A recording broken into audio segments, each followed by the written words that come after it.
Esta es la predicación de la Iglesia Cristiana Cristo Viene de Algeciras para el domingo 13 de febrero de 2022.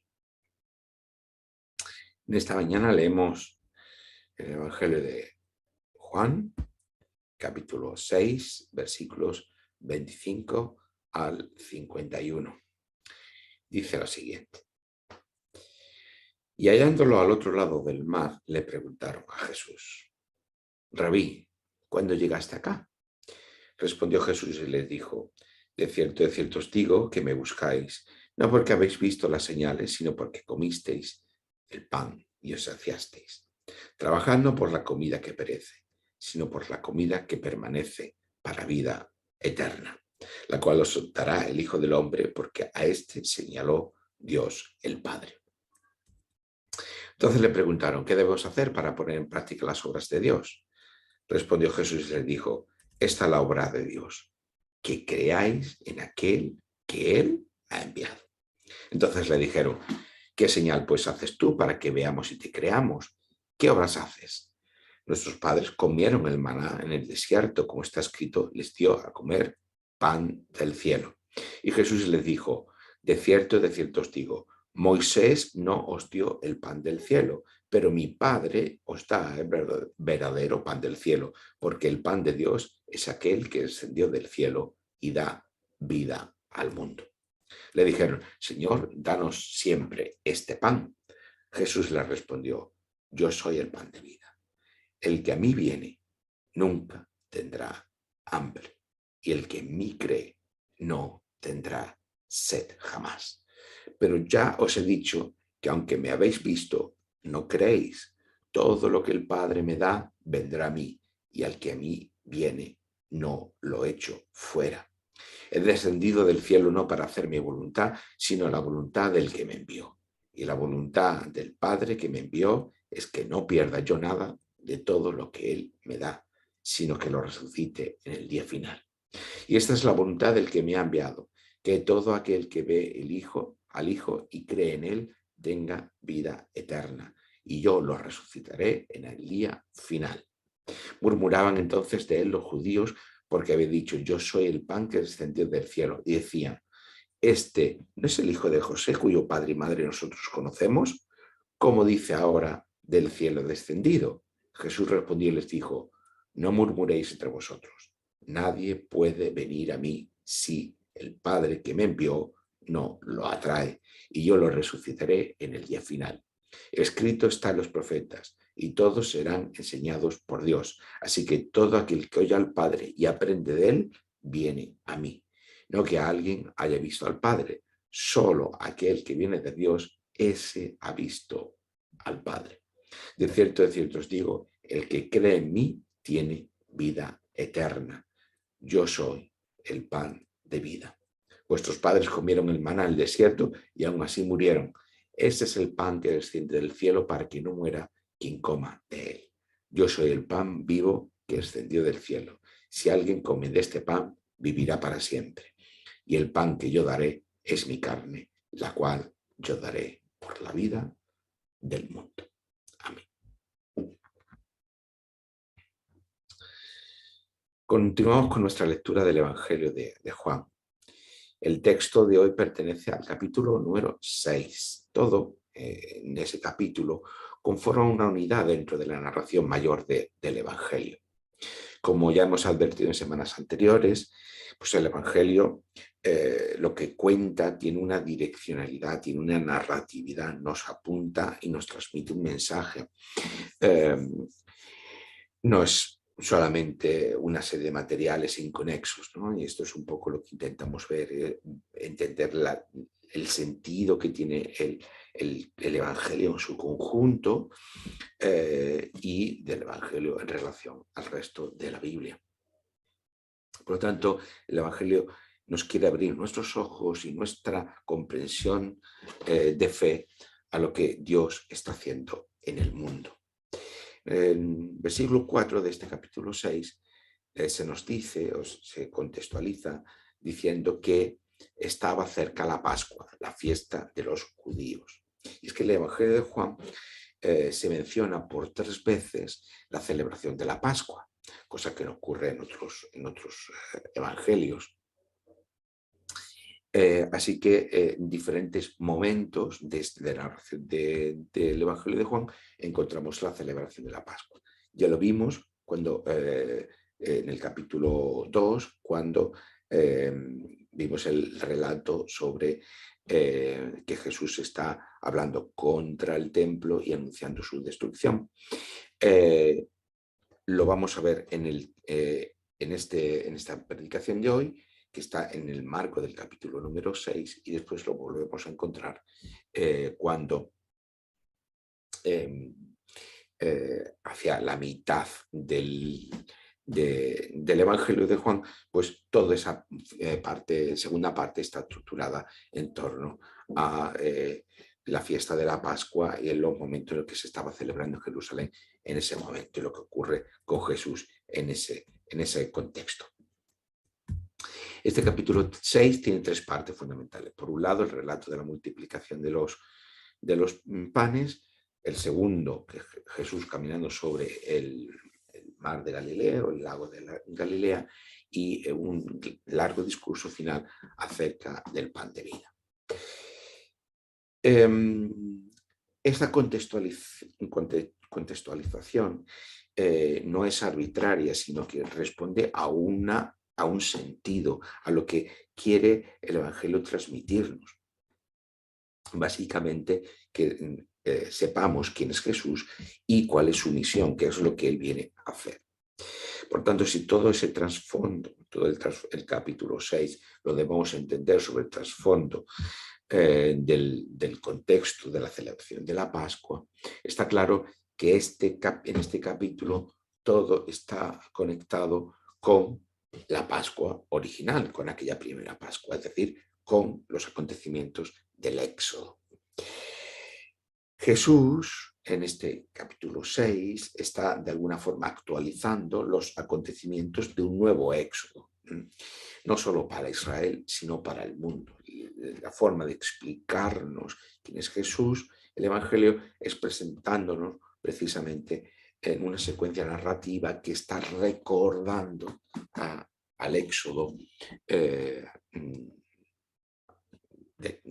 Moisés, ¿no?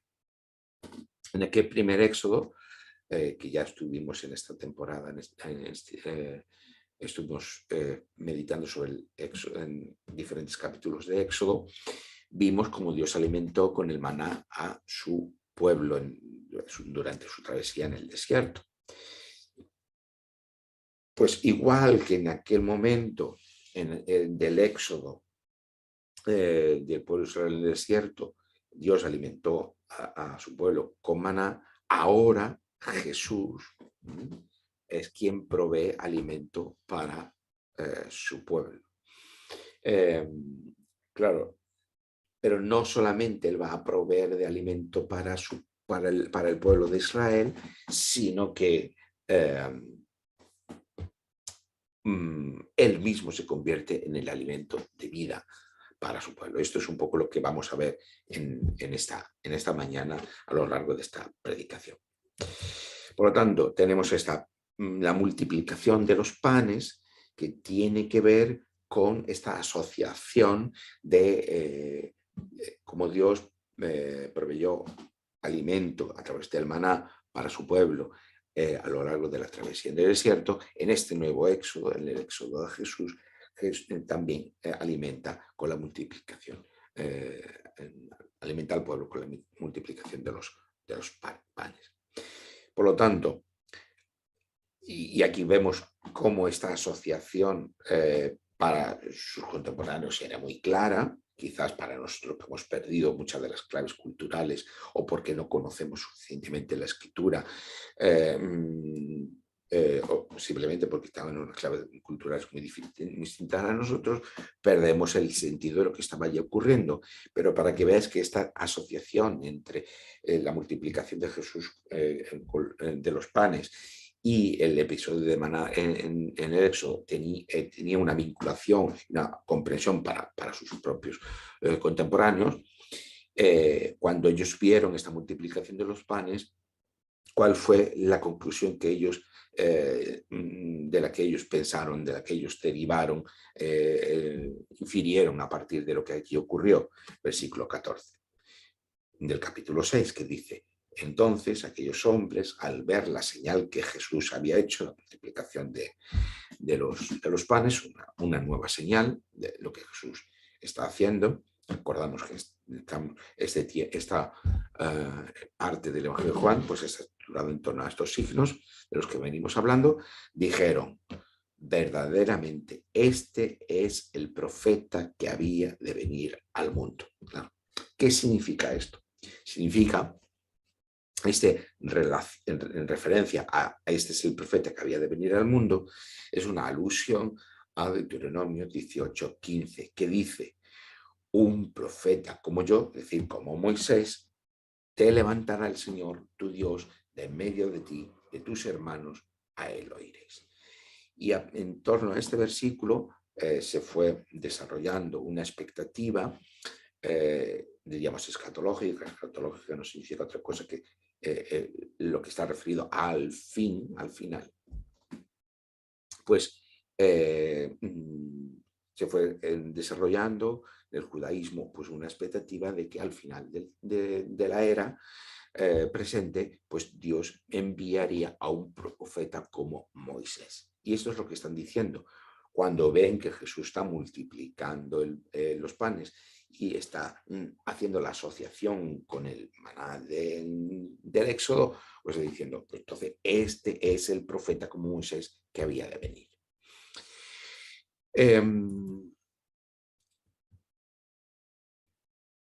Sin embargo, Jesús, que se convierte en este profeta como Moisés que ha de venir, además, lo que nos dice el texto es que Jesús cumple con eso, pero también con mucho más. Y eso es lo que vamos a ver a continuación. Reglo seguido se nos relata cómo Jesús camina sobre el agua del lago de Galilea.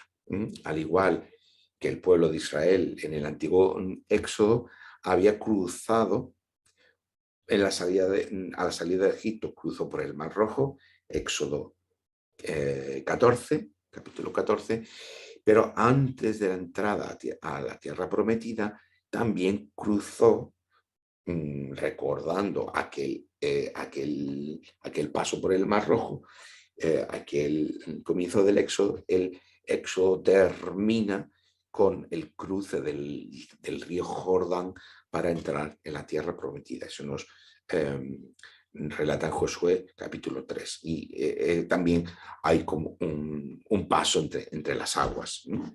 en este capítulo 3. Por lo tanto, en este tiempo en el que el pueblo de Israel, en este caso, pues que ya no era pueblo de Israel, sino que lo que los romanos llamaban Palestina,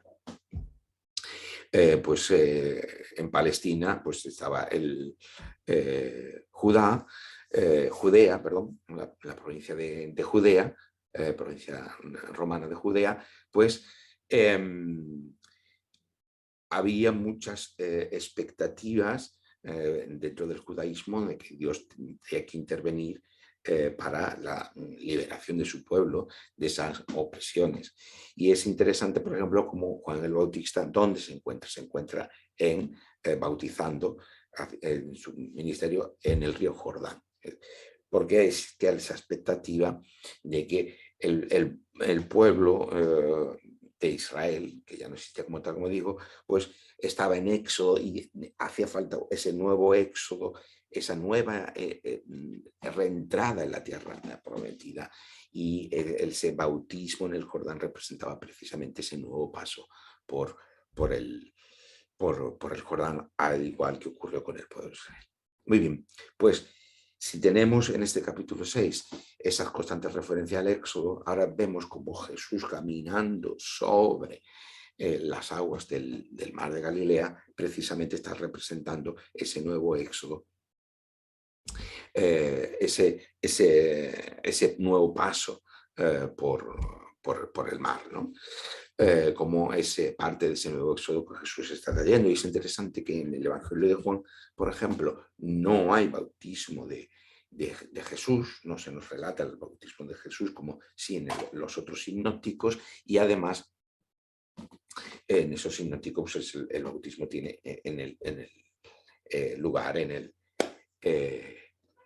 el río Jordán. Por lo tanto, en ese sentido, todas estas son referencias precisamente siempre al éxodo, a lo que ocurrió allí, y como Jesús está haciendo todas estas acciones, o son interpretadas todas esas acciones precisamente en estas claves. De forma manera que lo que se está diciendo, claro, Dios está actuando a través de Jesús, como el Mesías, como la palabra encarnada de Dios, el Cordero de Dios que quita el pecado del mundo, porque está cumpliendo con todas las promesas hechas a su pueblo. Pero ahora, en esta ocasión, la conversación que viene a posteriori, ya lo que tenemos es que se le pregunta a Jesús, bueno, muy bien, tú estás diciendo que el Padre te está enviando, pero ¿qué es lo que te acredita a ti como tal, ¿no? Y comparan precisamente otra vez, una vez más, con la referencia del Éxodo. Dice, bueno, fue Moisés porque les dio pan a su pueblo, ¿no? A nuestro pueblo, y por lo tanto pues eso cualificaba de alguna forma a Moisés que él era enviado por parte de Dios, ¿no? Y Jesús les responde, sí, pero recordad una cosa, que no es que Moisés fuera el que dio el pan a nuestro pueblo, sino que fue Dios mismo el que envió el pan del cielo. Y de la misma manera, Jesús no es que les ha dado pan, le está diciendo, sino que Él mismo es el pan de vida que Dios está ahora enviando para salvación de su pueblo y del mundo entero. Como leemos en los versículos 30 al 33 de este capítulo 6, o especialmente en el versículo 35, en el que Jesús dice, yo soy el pan de vida, el que a mí viene nunca tendrá hambre, y el que en mí cree no tendrá sed jamás. Y vemos como todos estos, sin las referencias al Antiguo Testamento, al Éxodo, carecen de sentido. Por tanto, Jesús no es solo un profeta como Moisés, como estamos viendo en este capítulo, sino que es el mismísimo pan de vida de Dios que el Padre está enviando para dar vida a su pueblo y al mundo. Pero para entender qué significa esto de que Jesús es el pan de vida, claro, en primer lugar tenemos que comprender las referencias que hay respecto a la narración del Éxodo, pero además debemos comprender lo que el Éxodo en sí mismo representaba y significaba, y qué relación tiene con lo que Jesús está haciendo. Claro, porque el Éxodo no solo es una narración acerca de la liberación del pueblo de Israel de Egipto. Es eso, pero significa eso y mucho más. Y es lo que vamos a ver ahora brevemente. En capítulo 15 del Éxodo, del libro del Éxodo, que tenemos el canto de Moisés y de María, como un himno de alabanza y adoración a Dios y de agradecimiento a Dios por la liberación, haber salido de Egipto. Pues en este capítulo se nos resume muy bien el significado del Éxodo, que no solamente es una mera liberación política o una mera liberación de la esclavitud, que es eso, pero además tiene un significado, una densidad de significado que va más allá de eso, o que está junto con eso, ¿no? Es decir, no debemos parcelar los significados, sino comprenderlos de una forma lo más unitaria y abarcadora posible. Pues bien, Bueno, vamos a leer el capítulo 15 entero, solamente haremos referencia a los aspectos principales. ¿Cómo empieza este canto?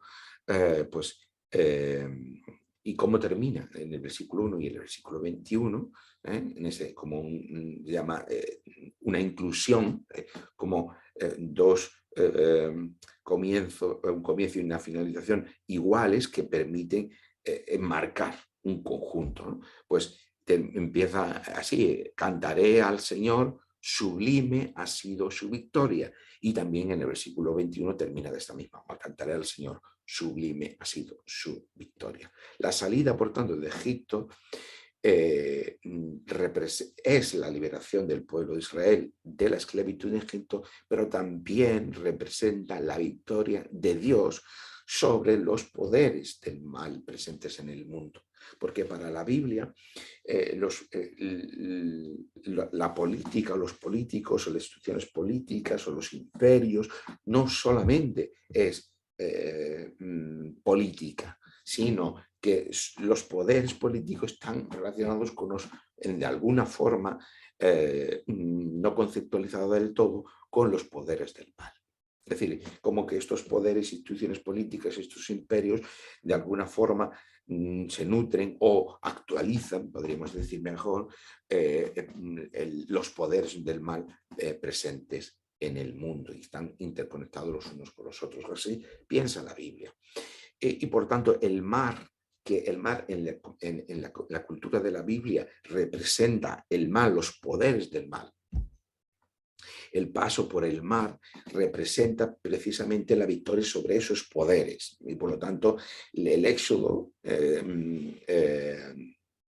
representa, en cuanto a un significado profundo, una densidad profunda de sentido, precisamente que esa liberación de la esclavitud, por lo tanto esa liberación de esas estructuras políticas, institucionales, estatales, que representaba Egipto en ese momento, y ese cruce por el Mar Rojo representa además esto unido a esa victoria sobre esos poderes que sustentan, de los que se alimentan, o de los que se retroalimentan esas instituciones políticas. Por lo tanto,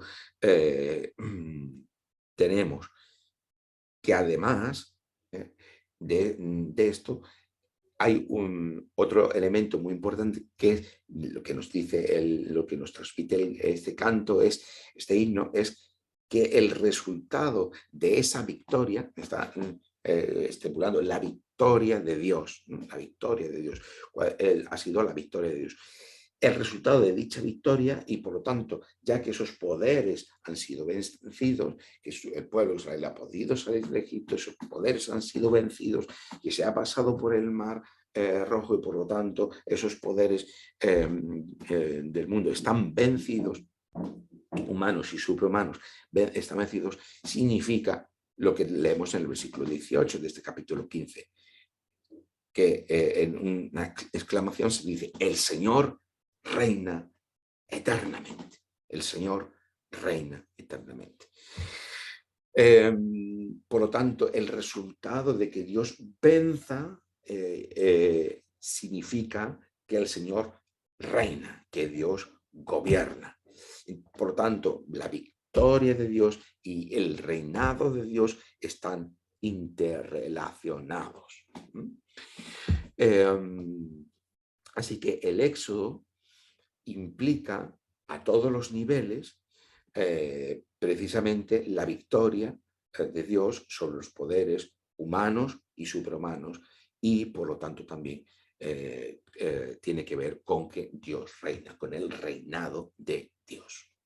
Así que cuando el Evangelio nos dice por 3 veces, el Evangelio de Juan nos dice por 3 veces, que lo que Jesús está haciendo se entiende sobre el trasfondo de la Pascua, y se nos repite, por tanto, la celebración de la Pascua en 3 ocasiones en el Evangelio de Juan, lo que el mensaje es claro: es que aquello que Dios está haciendo a través de Jesús debe entenderse sobre el trasfondo de la victoria de Dios y sobre el reinado de Dios. Y entonces, todo lo que el Evangelio nos está contando adquiere una dimensión de significado completamente nuevo que no lo habíamos considerado en esta perspectiva. Pero claro, cada una de las acciones de Jesús no son acciones arbitrarias para demostrar su condición divina, no, esas acciones lo que están es trayendo la victoria de Dios y el reinado de Dios, como en los evangelios se nos está transmitiendo constantemente. El reinado de Dios no es una cosa pues bueno, alejada de nosotros, sino es que Dios está poniendo orden en su creación y está venciendo los poderes políticos, económicos, pero esas estructuras, diríamos, de poder, esas estructuras del mal, esas estructuras que están presentes en el mundo, esos poderes que, como nos habla la Biblia, que están presentes en el mundo y que están siendo vencidos. Por lo tanto, Jesús está trayendo la victoria definitiva de Dios y su propio reinado sobre el mundo. Y eso es lo que nos está contando el Evangelio de Juan. ¿Y dónde vemos esa victoria y ese reinar de Dios? Pues bien, toda la segunda parte, ya en esta primera parte, se nos están dando estas señales, estos signos que apuntan a, como en la segunda parte, también sobre el trasfondo de la Pascua, Dios a través de Jesús, en su muerte en la cruz y en su resurrección, está trayendo esta victoria y este comienzo del reinado de Dios en el mundo.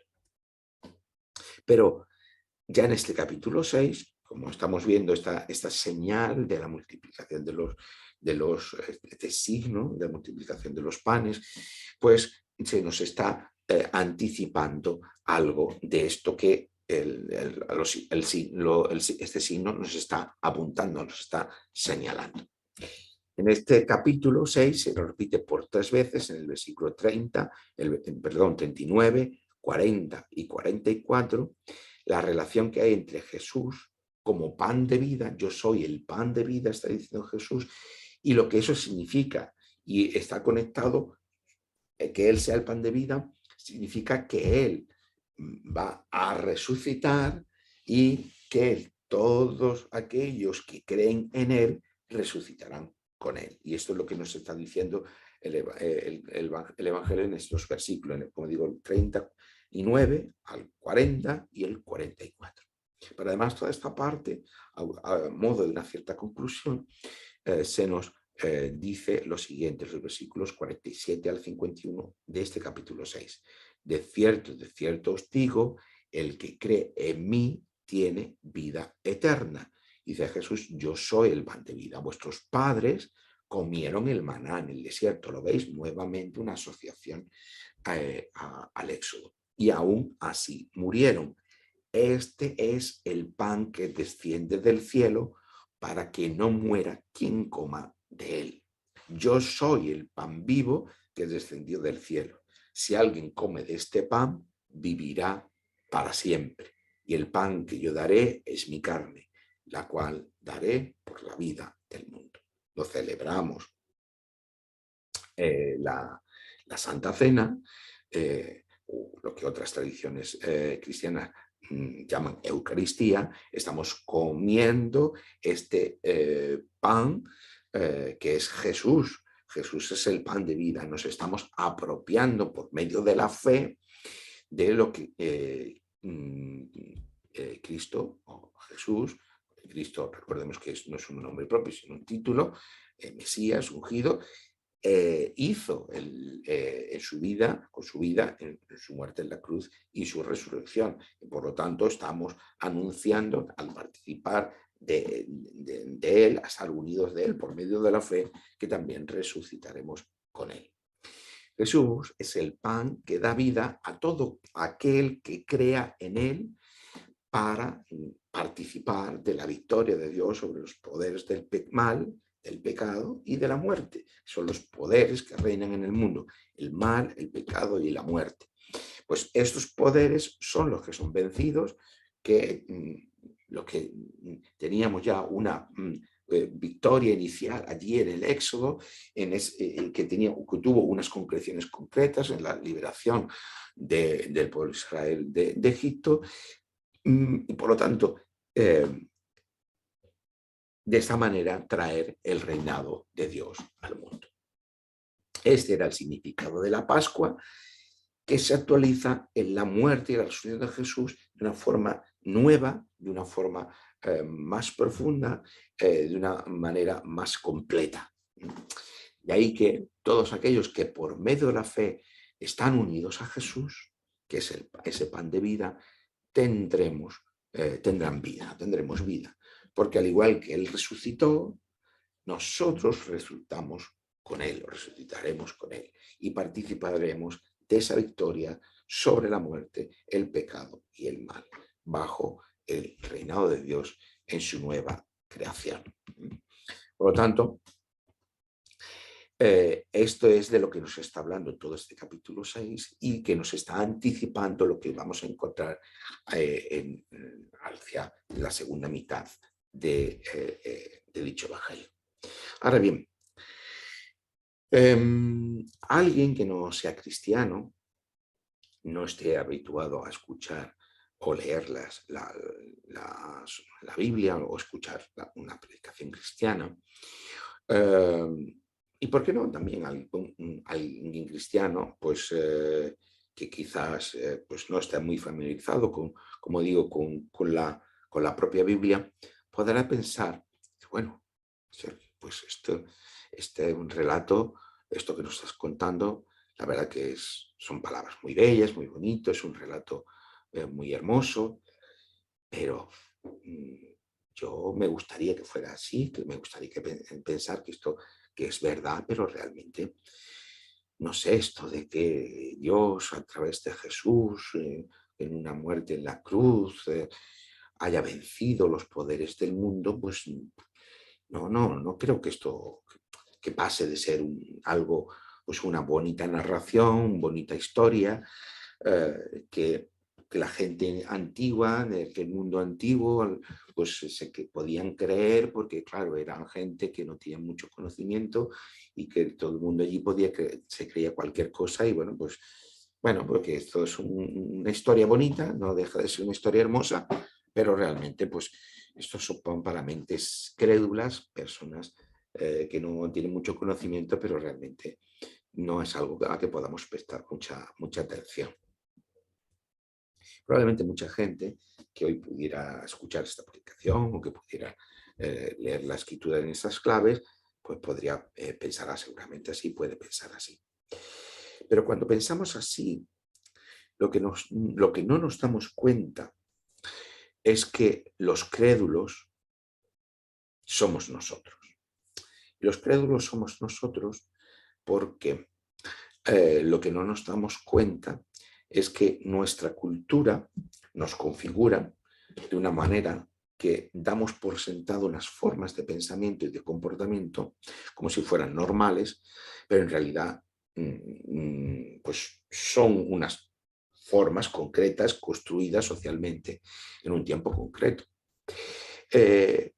Nuestra cultura nos ha enseñado a mirar el pasado como sociedades pues, atrasadas, poco desarrolladas, con gentes que son crédulos, que se les podía engañar fácilmente, que podían creerse cualquier cosa, porque, bueno, pues eran gente que no sabía casi nada y un mundo muy atrasado, muy poco desarrollado, y ahí todo el mundo podía creerse cualquier cosa. Eso es lo que nuestra cultura nos ha enseñado y nosotros leemos el pasado a nivel popular. Claro, cuando se estudia en profundidad, pues ya vemos que las cosas no son tan sencillas, pero a nivel popular, pues esa es la imagen que tenemos. Pero, como digo, no nos damos cuenta que este es uno de los muchos mitos sobre los que nuestra cultura moderna se asienta. Una mirada hacia el pasado muy negativa, en el que nos colocamos en una posición de superioridad y miramos por encima del hombro a nuestro pasado. Eh, no vamos a negar, y qué duda cabe, que nuestra cultura, pues en nuestro tiempo ha desarrollado indudables avances tecnológicos, las condiciones de vida, de organización social, política, económica, todo esto, eh, eh, muchos son avances, muchos son progresos, en plural. Ya sería más cuestionable si hablamos progreso en singular, pero vamos a reconocer que obviamente ha habido avances. Pero eso no significa, y eso a veces nos hace pensar que como ha habido grandes avances en la medicina, en la tecnología, en muchos aspectos de nuestra vida, pues que todo lo que conforma esta cultura, nuestra sociedad, ha avanzado igualmente. Y no es así. Y no es así. A nivel de las construcciones de sentido, es muy cuestionable que nuestra cultura se muestre con superioridad respecto a las anteriores. Ya hemos hablado muchas veces de las quiebras de sentido, las hemorragias de sentido que acompañan a nuestra propia sociedad actualmente. Por lo tanto, ya esto nos da una idea de que no todo puede valorarse en la misma medida. Esa imagen del pasado como algo mítico, como algo a superar, es una imagen construida desde el siglo XVIII para acá que hay que desmitificar. Muchas veces hay que desmitificar el pasado, es que hay que desmitificar también nuestro propio presente, nuestra propia cultura. Las gentes del mundo de la Biblia sabían perfectamente lo que eran los rigores de la guerra, porque lo sufrían muy a menudo. Las injusticias de estar sometidos bajo un imperio más grande y más poderoso, o ser obligados a vivir fuera de su tierra. Eran gentes que conocían la dureza de la vida en unas condiciones de vida muy complicadas muchas veces. En otros periodos también se asistieron a desarrollos también muy importantes, sociales, de avances técnicos, etcétera, etcétera. Y unas personas podían vivir vidas mucho más desarrolladas. Pero estas gentes que tenían este contacto con esta dureza de la vida, sabía perfectamente, precisamente por ese contacto con una vida más precaria que las nuestras, precisamente por eso sabían que esos poderes que gobiernan el mundo, poderes políticos, que nosotros hablamos de política, economía, religión, como cosas separadas, como cultura, como cosas separadas, pero en estas culturas hay una integración de todos estos aspectos, estos poderes. No se les derrotaba, esos poderes que gobiernan en este mundo, no se les derrotaba solo con palabras fáciles o con una fácil credulidad. Precisamente porque estaban en contacto con la dureza, con unas vidas duras y precarias en muchos aspectos, no eran personas fácilmente crédulas, precisamente por eso. Por eso precisamente sabían que los muertos un buen día no volvían a la vida. Es decir, que esta visión de un pasado atrasado, crédulo, ignorante, supersticioso, esto hay que desterrarlo. Hay que tener una visión mucho más compleja de lo que era el mundo antiguo y que la gente no creía las cosas porque sí, arbitrariamente, sino que las crea dentro de unos marcos culturales concretos, igual que nosotros hoy, ni más ni menos. Es más, en cuanto a construcciones de sentido, muchas veces encontramos en el mundo antiguo construcciones superiores a las que mucha de la gente hoy cree, cosas de las que hoy la gente hoy es capaz de creer.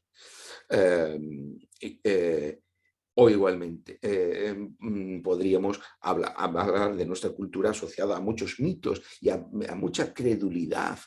Hoy basta que algo se diga en las redes sociales, se transmita por las redes sociales para que la gente las crea acríticamente, sin reflexión. Por lo tanto, esto de el mito está en el pasado y nosotros somos muy desarrollados, muy avanzados, hay que descartarlo. Hay que tener una visión mucho más matizada. Probablemente en el pasado sabían todo esto mucho mejor que nosotros, porque estaban, como digo, en contacto con la dureza de la vida. Nosotros, en Occidente al menos, determinadas partes del mundo, pues tenemos vidas mucho más cómodas, mucho más alejadas de una muerte cotidiana que en el pasado, o que vivimos, al menos como digo en Occidente, del lado de los privilegiados. Probablemente las comodidades de nuestra vida nos hacen más crédulos que las sociedades en el pasado. Y por tanto, pensamos que creer es algo muy fácil porque es un mero asentimiento a cómo da una serie de ideas. Así que no es, para las sociedades antiguas, eh, pensamos nosotros que, bueno, igual que para nosotros creer es algo muy fácil, pues para ellos debía ser pues todavía mucho más fácil que para nosotros, porque, claro, nosotros conocemos mucho más que ellos y por lo tanto estamos en una posición superior. Por tanto, esto es una imagen distorsionada del mundo. Quizás podamos acercarnos un poco a sus construcciones de sentido cuando vemos en la televisión o en las redes sociales algunos de esos acontecimientos realmente perturbadores que nos hacen comprender que el mal existe realmente en el mundo.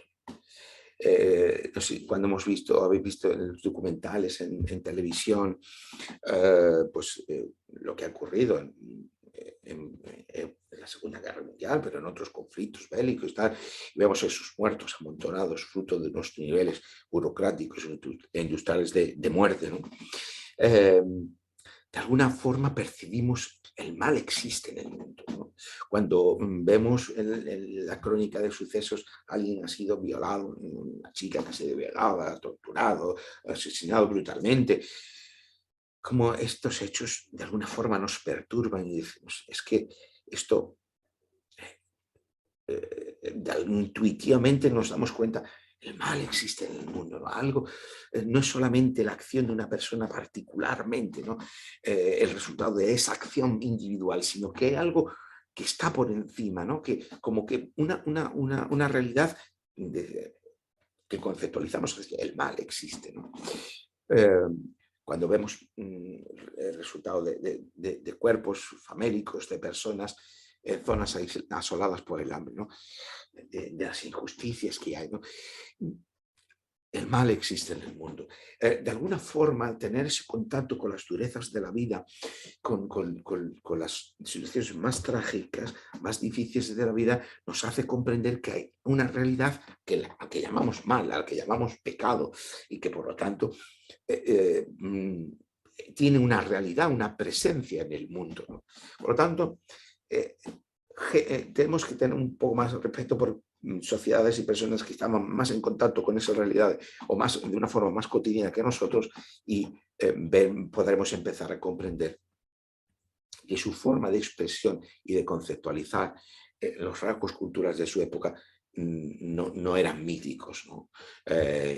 Estaban muy en contacto con la realidad de la vida, ¿no?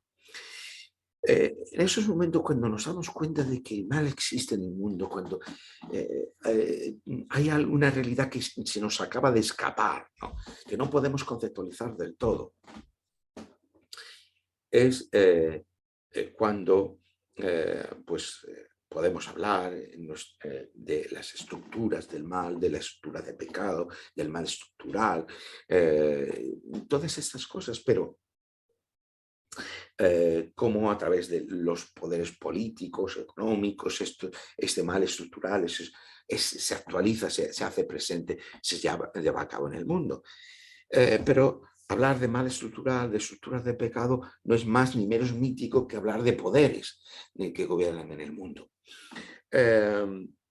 Pues cuando pensamos en esta realidad, cuando nos damos cuenta de esto, estamos hablando de lo mismo, estamos aludiendo a la misma realidad cuando la Biblia está hablando del mal, de la muerte o del pecado como poderes presentes en el mundo. Lo hace la Biblia en unas categorías culturales, nosotros podamos hacerlo en otras categorías culturales, pero estamos hablando de la misma realidad, aunque sea en categorías culturales, patrones culturales distintos. El mensaje y la realidad de salvación, no solamente el mensaje, sino la realidad de salvación que nos habla la Biblia y que nos trae la Biblia, es que esos poderes, esas realidades, esas estructuras o el resultado de esas acciones individuales son vencidas por Dios en Cristo, en la cruz y por medio de su resurrección.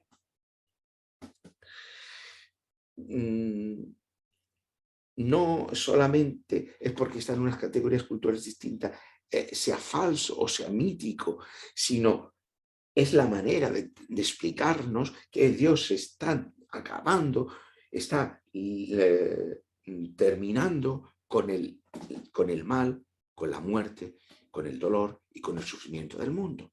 Ese es el mensaje de la Biblia.